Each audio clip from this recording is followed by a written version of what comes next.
I'm Ann Mooney in the Lutherville, Maryland area. It's day 5 after Hurricane Irene ripped through this area, and we have approximately 80,000 customers still without power. That's from a total of about 740,000. I'm with Nick Weber, who's a service operator for BGE.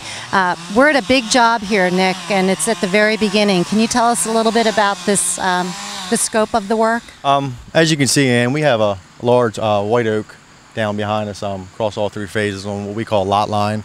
Lot line is non-accessible by trucks, so everything has to be worked off hooks.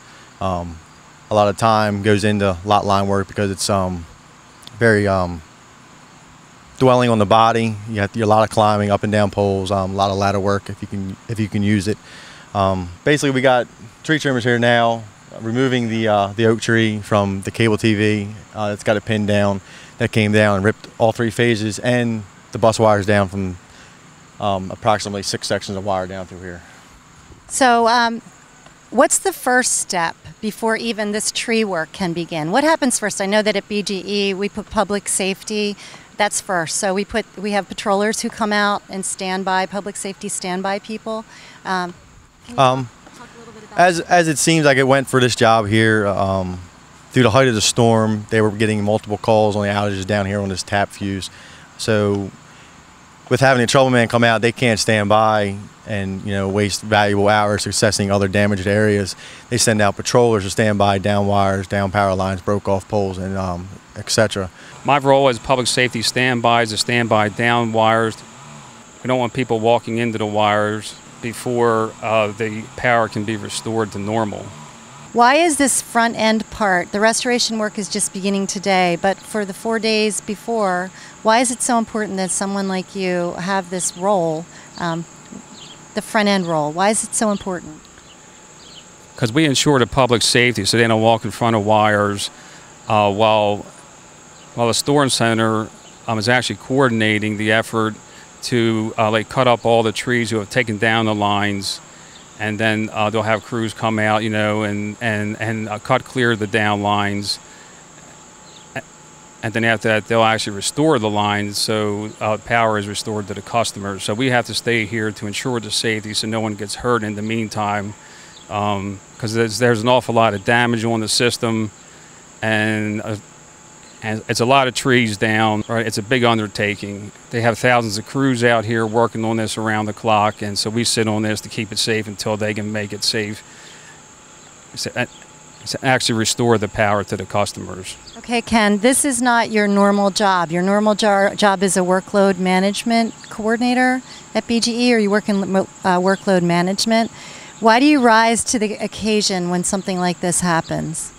Okay, well, I mean, it's always good to take part in something like this because you're ensuring public safety, and the fact is that's number one here. We want everybody to be safe. So Nick, after we have the public safety standby people and patrollers who have already been out here, who have been basically watching these lines, ensuring public safety, the standby people, then what's the next step when you get here? Tell us about this permit. We basically get out here and we assess the damage and we see where we can isolate the damage from. You'll probably see these tags hanging around. They're DNOP tags. On this DNOP, you either have a construction DNOP or a do not operate permit, which is do not operating for switches and other sorts of fuses and stuff like that. Construction is what overhead construction uses to get on and make repairs to equipment that is faulted. Get out here, get a game plan going, talk to supervision, which is Steve Riley at this time back at Front Street. Tell him where we're going to isolate, where our source is coming from, get the grounding points of where we're going to ground, and go on the card, which is the DNOP, and basically take it at it and get a head-on attack. Okay, so Nick, what's the next step after this tree is removed? Then what happens with our crews from Oklahoma? Once the tree's removed, they're going to get a rundown of how many arms they actually have broken off, whether they do need any extra resources, any transformers damaged by the fallen tree, the wires coming down.